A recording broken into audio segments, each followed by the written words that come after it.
Princess Leonor's controversial yes, why Spain isn't celebrating. Spain expected a royal engagement that united the country. A future queen who followed tradition. A perfect match engineered for power. But something unexpected happened. Princess Leonor said yes to love. And Spain isn't celebrating, it's panicking. Princess Leonor's engagement should have been a national triumph. A moment of joy and pride. The symbolic beginning of a new era, with a young queen stepping confidently into adulthood and responsibility. But instead of applause, the announcement triggered unease, skepticism, even anger.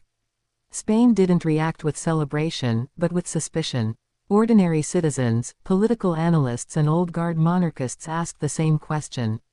Why him? Why now? Why like this? Leonor's engagement didn't follow the script Spain wrote for her. For years, the public assumed she would marry a man of noble lineage, elite education, and political pedigree. Someone who embodied the symbolic purity of monarchy. Someone who strengthened the institution, not questioned it. But the man Leonor chose wasn't born into the world of crowns, corridors of influence, or European aristocracy. He wasn't hand-selected by advisors, nor matched by political strategists. He entered her life outside the system. And that is precisely why he threatens it. His background, his profession, even his family have become public obsessions. Newspapers dissected reputation, financial status, past relationships. Not to admire him, to expose him. Because Spain, a deeply divided country, doesn't trust outsiders influencing state symbols. The monarchy has survived its history by clinging to tradition. And love, uncontrolled and unpredictable, disrupts tradition. But who is this man? How did he become central to the future of Spain's monarchy? And why is his presence causing national anxiety? The simple answer is because Leonor chose him freely. Without committee approval. Without royal negotiation. Without the invisible hand of monarchy shaping her destiny. And that freedom terrifies those who built the system she is meant to inherit. Leonor grew up watched, measured, contained. Every public speech scrutinized. Every school change documented. Every gesture compared to queens of the past. But nobody predicted that her greatest rebellion wouldn't be political. It would be emotional. She chose love in a structure designed to suppress it. And the consequences of that choice are unfolding publicly, painfully, relentlessly. Spain doesn't dislike love. Spain distrusts uncertainty. And Leonor's yes created uncertainty.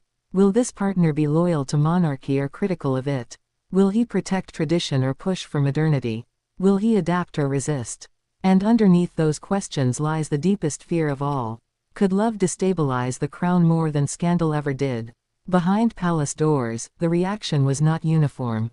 King Felipe understood the scale of this moment instantly. He lived through the humiliation of scandal. He rose to the throne to rescue dignity. And he knows the institution remains fragile, not because of external threats, but internal fractures. A royal engagement is not just romance. It is strategy, narrative, continuity. And continuity requires public approval. If the people reject the image of their future king consort, they may reject the monarchy that endorses him. Queen Letitia's reaction was more complex. She remembers being the outsider. A commoner who married into a system that dissected her past with surgical cruelty. Her profession, family, and personal choices were transformed into ammunition. She knows what it means to love a future king while drowning under public judgment.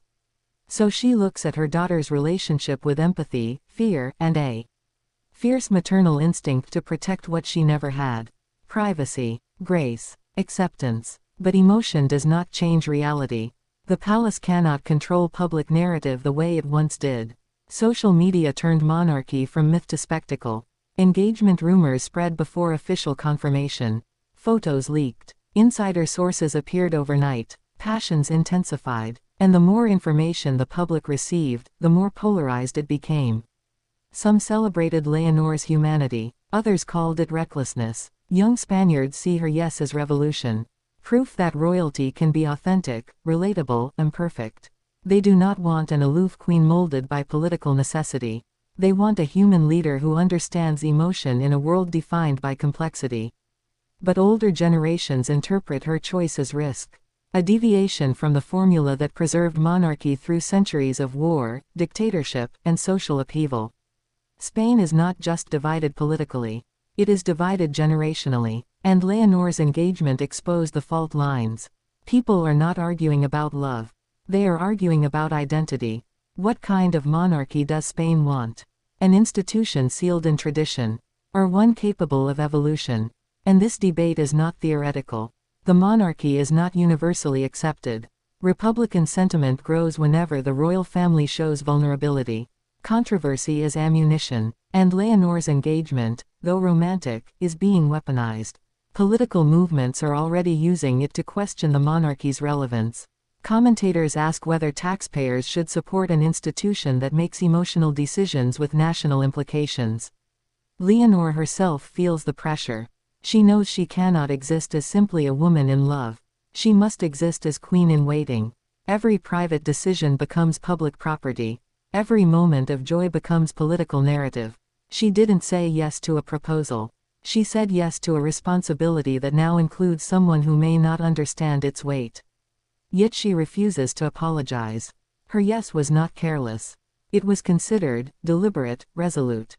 She did not prioritize emotion over duty. She redefined duty. She believes monarchy must reflect the people it leads, or it will erode into irrelevance. She is not dismantling tradition. She is refusing suffocation. And that distinction matters. Her fiancé faces his own transformation. He must navigate a world that demands perfection without providing guidance, forgiveness, or privacy. He must endure comparison to royals with inherited poise. He must remain calm under scrutiny, dignified under insult, resilient under invasion. Not because he chose power, but because he chose her. People question whether he is prepared, whether he understands, whether he can withstand pressure. But those questions miss the heart of the matter. He does not need to become someone he is not. He must become the person Leonor believes he can be. And that belief is what terrifies critics. They are afraid she chose someone based on love, not institution. Someone imperfect. Someone human. Someone who reflects the modern world, not the royal ideal. Spain is not celebrating because Spain is afraid. Afraid of losing identity. Afraid of instability. Afraid of a monarchy that mirrors society instead of dominating it. But change is inevitable, and Leonor's yes forces Spain to confront that inevitability. For the first time, a future queen asserts agency not as rebellion, but as leadership. She is not waiting to ascend the throne to define her reign. She is shaping it now. Through decisions that challenge tradition, demand empathy, and humanize power. The road ahead is long, unpredictable, and unforgiving. The couple will face pressure, criticism, and attempts to sabotage their unity.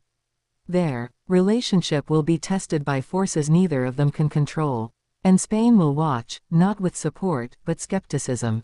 Because the future of monarchy, whether it survives or collapses, may hinge on the success or failure of this union. Leonor's yes was controversial because it revealed a truth Spain wasn't ready to face. Monarchy cannot remain frozen in fear. It must grow, adapt, breathe, and love is the most dangerous, transformative force of all. Spain isn't celebrating because Spain doesn't know if it can trust change. But history is built on those who dared to evolve before the world approved. Princess Leonor chose love, not because she rejects tradition, but because she refuses to sacrifice herself for it. She knows leadership requires strength, empathy, and authenticity. And she is willing to endure backlash to live those qualities honestly. Spain may resist, critics may attack, tradition may suffocate, but one fact remains: her yes changed the future.